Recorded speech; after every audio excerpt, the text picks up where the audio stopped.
দেখেন বরেন্দ্র ভূমির সেই স্মৃতিস্তম্ভ, এইখানেই শত শত, প্রায় বলতে গেলে বাংলাদেশে যদি 30 লক্ষ শহীদ হয়ে থাকে তাহলে তো অবশ্যই 2-1 লাখ মানুষ এইখানে কবর দিছে।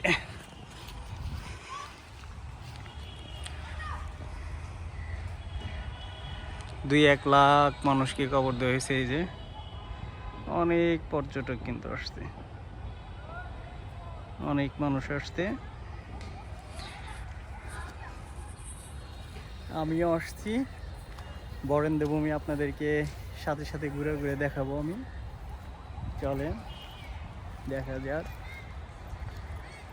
এর আগে অনেকবার এখানে আসা হয়েছে কিন্তু খুব একটা ঘুরে দেখা হয় নাই। আজকে ভাবলাম যে একটু আপনাদেরকেও দেখাই বরেন্দ্র ভূমিটা কেমন। আসলে দেখার তেমন কোনো কিছু নাই, কিন্তু সবচেয়ে বড় কথা হলো যে মানে নিজেদের এলাকার ভেতরে বা নিজের দেশে একটা স্মৃতি, সেটাকেই ঘুরে ঘুরে দেখার জন্য এখানে আসে আর কি।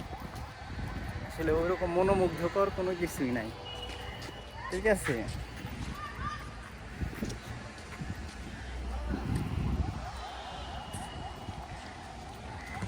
চলে ওই যে আমার ভাই বেরাদ্দ চলে আসছে, একটা সুন্দর একটা শট নিয়ে দেখেন।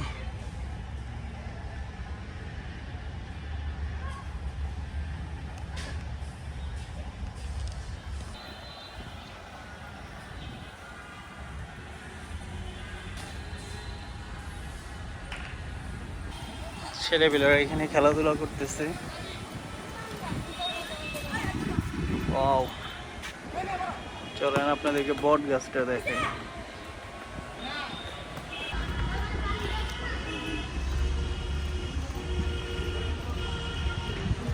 দেখেন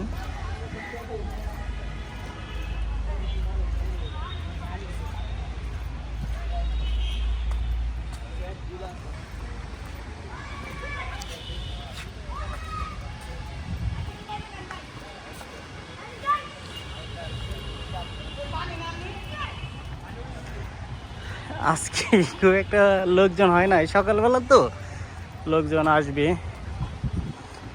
বিকেলবেলা বা দুপুরবেলা। এই আমাদের ছোটবেলায় বইয়ে পড়তাম বরেন্দ্র ভূমি বা বধ্যভূমি। বরেন্দ্র ভূমির সামনে আশেপাশের যে দৃশ্যটা আছে এটা নেওয়া যাক।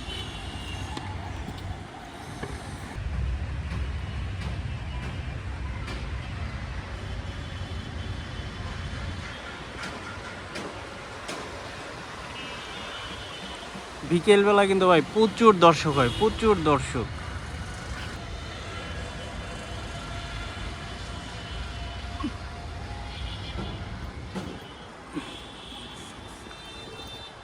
জায়গা করে দিচ্ছেন, অনেকেই এসে এখানে বসে বসে ঘুরে টুরে দেখে।